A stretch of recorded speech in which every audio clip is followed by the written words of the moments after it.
여러분, 경제적 자유, 부의 축복을 진심으로 원하시나요? 그렇다면 먼저 이 세상이 돌아가는 진짜 규칙, 그 설계도를 알아야 합니다.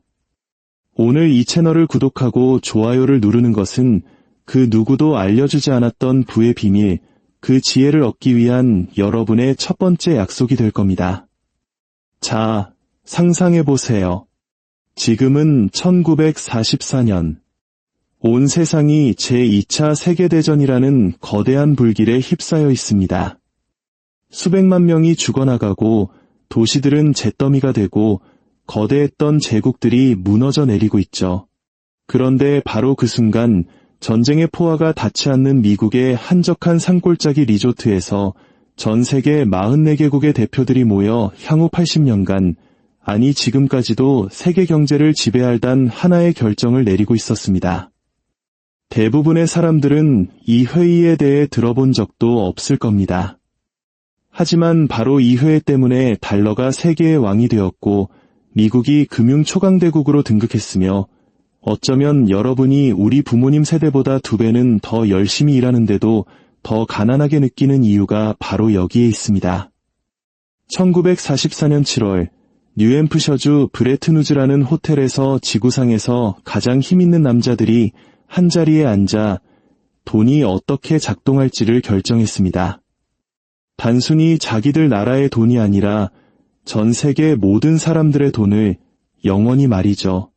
그들은 미국의 지배를 보장하고 다른 나라들을 미국에 의존하게 만들고 오늘날까지도 여러분의 지갑을 조용히 갉아먹고 있는 바로 그 금융 시스템의 뼈대를 설계했습니다.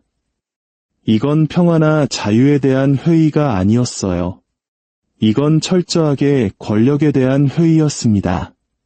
그리고 그 3주 동안 내려진 결정들이 지금 여러분의 모든 경제적 현실을 만들었습니다.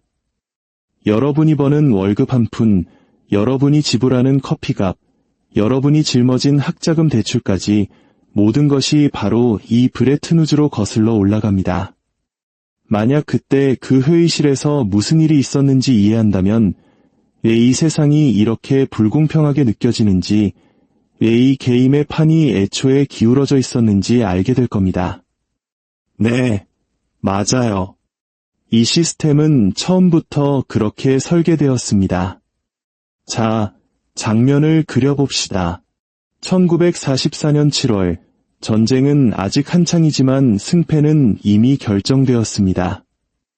연합군이 이기고 있었죠. 나치 독일은 1년 안에 무너질 것이고 일본도 뒤따를 운명이었습니다. 권력자들은 그걸 알고 있었어요. 그래서 수많은 군인들이 해변과 정글에서 피 흘리며 죽어가는 동안 외교관과 경제학자들은 이미 전쟁 이후의 세상을 설계하고 있었습니다. 회의 장소는 브레튼우즈의 마운트 워싱턴 호텔. 44개국에서 온 730명의 대표단이 모였습니다. 3주 동안 그들은 세계 금융의 미래를 놓고 토론하고 싸우고 협상했습니다. 공식적인 목표는 대공황과 세계대전을 초래했던 경제적 혼란을 막을 시스템을 만드는 것이었죠. 하지만 진짜 목표는 누가 돈을 통제할 것인가를 정하는 것이었습니다. 그리고 미국, 폭격으로 폐허가 되지 않은 유일한 주요 경제대국, 산업 생산 능력이 온전히 남아있는 유일한 나라, 전 세계 금의 대부분을 손에 쥐고 있던 유일한 나라. 미국은 이 게임에서 반드시 이길 작정이었습니다. 미국 대표단을 이끈 인물은 재무부의 경제학자 해리 덱스터 화이트였습니다. 날카롭고 무자비하며 미국의 패권에 모든 것을 건 사람이었죠. 그리고 그의 맞은편에는 당대 세계 최고의 경제학자 존 메이너드 케인스가 대영 제국을 대표해 앉아 있었습니다. 케인스는 영국이 금융 초강대국으로서 끝났다는 사실을 뼈저리게 느끼며 브레튼우즈에 도착했습니다. 전쟁은 대영 제국을 파산시켰습니다. 한때 세계 금융의 중심지였던 런던은 빚더미에 올라앉았고 200년 동안 국제무역을 지배했던 파운드화는 죽어가고 있었습니다. 케인스는 벤코르라는 새로운 중립적인 세계 공용 통화를 만들자고 제안합니다. 어느 한 나라가 통제하지 않는 화폐, 세계 중앙은행이 발행하고 모든 나라가 달러나 파운드가 아닌 벤코르로 무역 대금을 결제하는 시스템이었죠. 이론적으로는 정말 기가 막힌 아이디어였습니다. 모두의 것이면서 동시에 누구의 것도 아닌 통화. 하지만 해리 덱스터 화이트는 그 아이디어를 단칼에 짓밟아버립니다. 왜냐하면 미국은 중립적인 시스템을 원하지 않았기 때문입니다. 미국은 미국 중심의 시스템을 원했고 그걸 관철시킬 힘, 즉 레버리지를 가지고 있었습니다. 1944년까지 미국은 전 세계 통화용 금의 3분의 1을 보유하고 있었습니다. 금을 다 캐내서가 아니었어요. 전쟁 동안 무기, 식량, 보급품이 필요했던 모든 나라가 미국에 금으로 대금을 지불했기 때문입니다. 영국은 미국의 총을 사기 위해 금 보유고를 바닥냈고 프랑스는 자국의 금을 안전하게 보관한다며 뉴욕으로 보냈습니다. 심지어 동맹국이었던 소련조차 미국의 트럭과 탱크를 사기 위해 금을 지불했죠. 모든 금이 서쪽으로 미국으로 흘러들어가 맨해튼 지하와 포트녹스의 금고에 산더미처럼 쌓였습니다. 미국은 군사적으로만 전쟁에서 이긴 게 아니었습니다. 경제적으로도 완벽한 승자였죠. 그리고 브레튼우즈에서 그 금은 무기가 되었습니다. 자, 여기서 맺어진 거래의 핵심은 이겁니다. 첫째, 미국 달러가 세계의 기축통화가 된다. 둘째, 다른 모든 나라의 통화는 달러에 고정된 환율로 묵인다. 셋째, 그리고 달러는 1온스당 35달러로 금에 고정된다.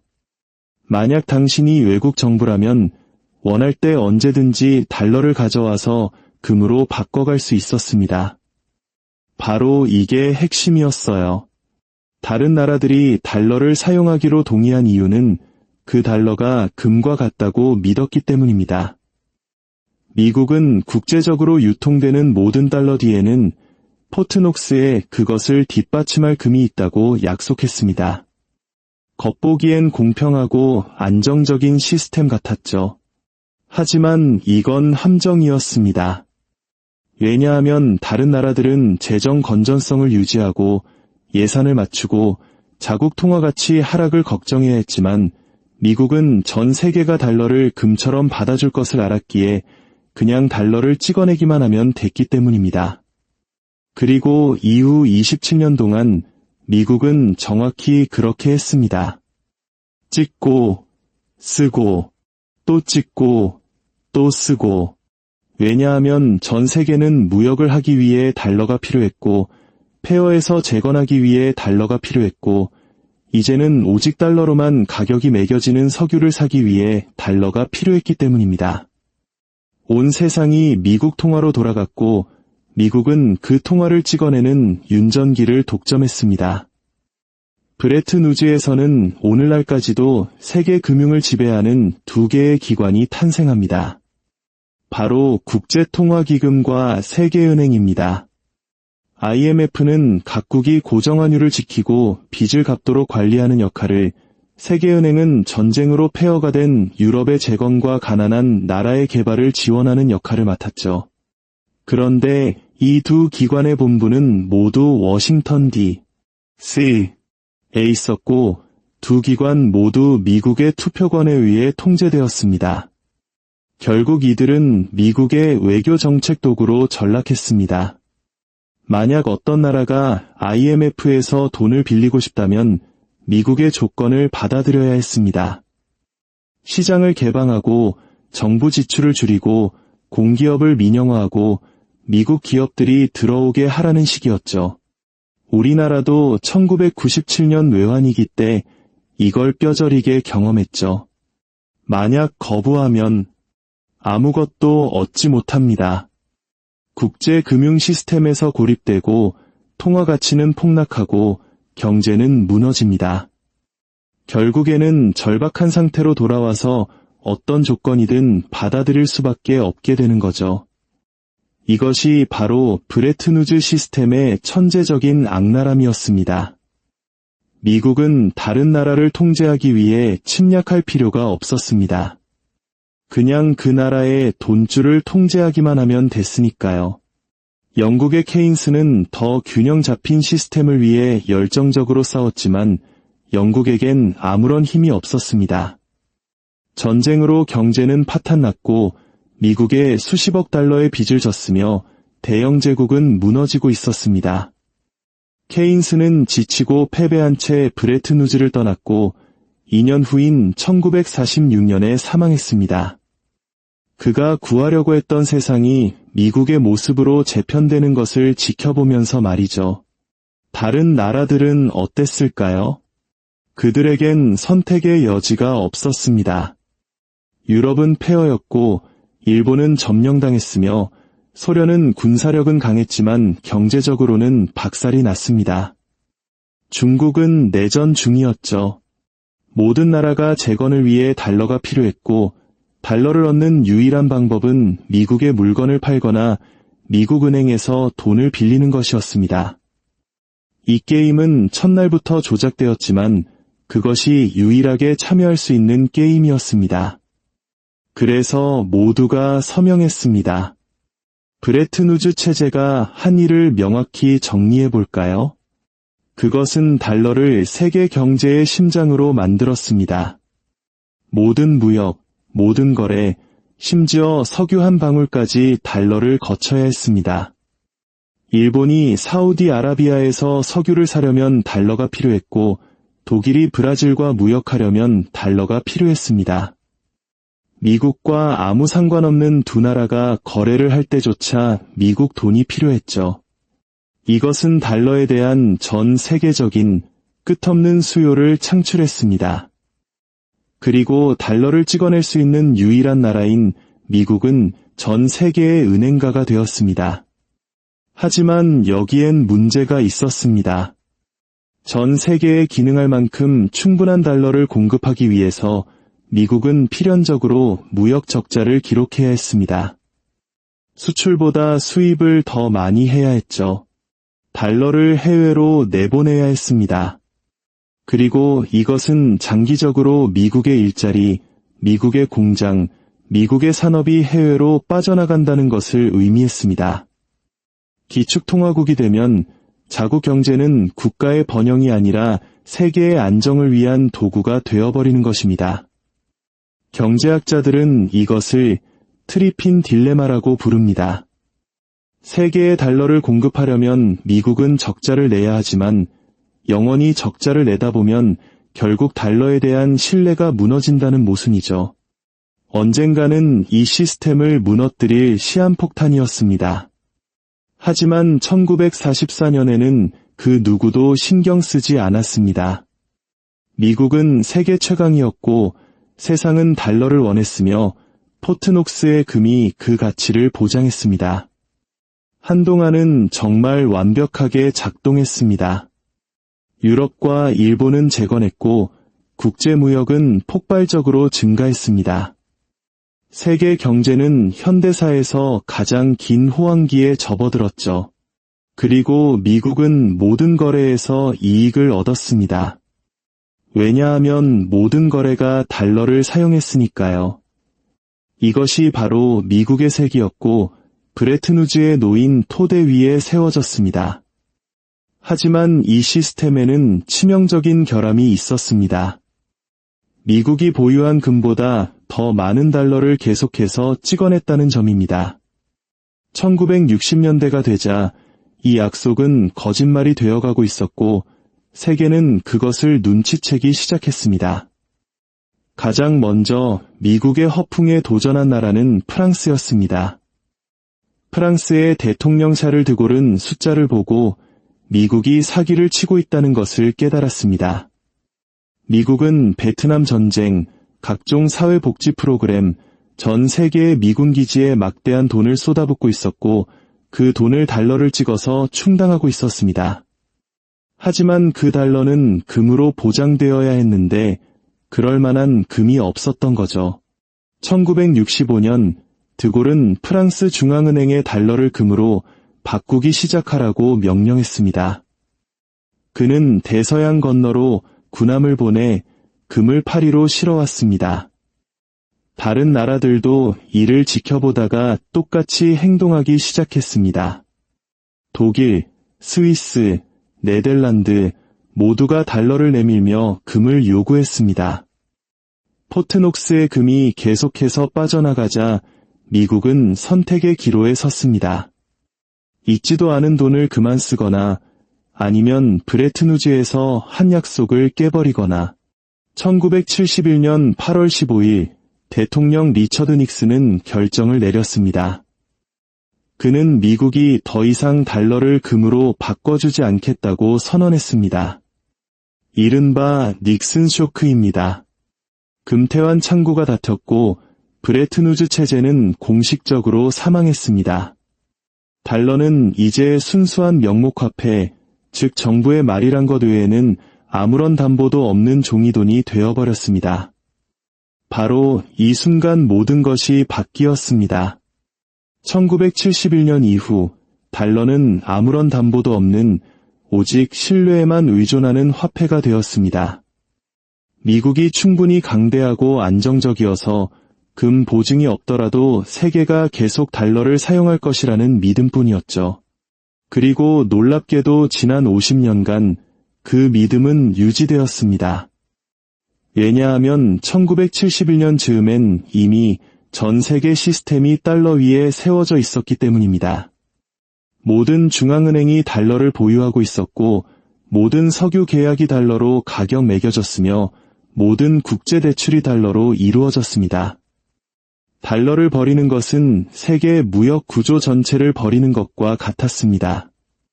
그래서 세계는 약속이 깨진 후에도 함정인 것을 알면서도 이 시스템에 갇혀 있을 수밖에 없었습니다.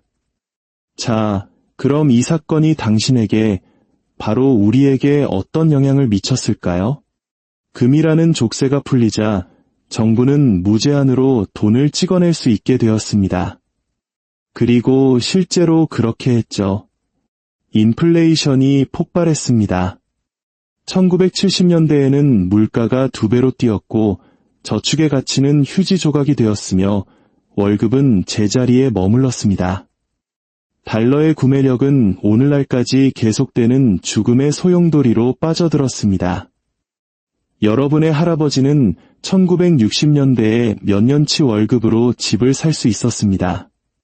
오늘날 서울의 아파트는 어떻습니까? 평범한 직장인이 월급을 한 푼도 안 쓰고 수십 년을 모아야 겨우 살 수 있습니다.